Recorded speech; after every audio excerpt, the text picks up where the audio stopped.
கரூரில் பாசன வாய்க்காலில் திறக்கப்பட்ட தண்ணீரை நிறுத்தக்கூடாது என கூறி விவசாயிகள் காத்திருப்பு போராட்டத்தில் ஈடுபட்டனர். புகழூரை அடுத்த செம்பாடபாளையத்தில் புகழூர் வாய்க்காலிலிருந்து பாப்புலர் முதலியார் வாய்க்கால் பிரிகிறது. இதன் மூலம் தோட்டங்குறிச்சி, தலவாபாளையம், நெரூர், ஒத்தக்கடை பகுதிகளில் உள்ள 4500 ஏக்கர் பாசன வசதி பெறுகிறது.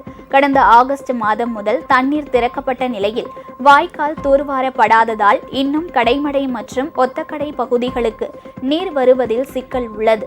இந்த நிலையில் தோட்டக்குறிச்சி மற்றும் சிந்தாயூர் கிராமங்களில் வாய்க்கால் கரையில் கட்டுமான பணி நடத்த வேண்டியிருப்பதால் 7 நாட்கள் தண்ணீர் அடைப்பதாக கருத்து கேட்பு கூட்டத்தில் தெரிவிக்கப்பட்டது. இதற்கு எதிர்ப்பு தெரிவித்து விவசாயிகள் காத்திருப்பு போராட்டத்தில் ஈடுபட்டனர்.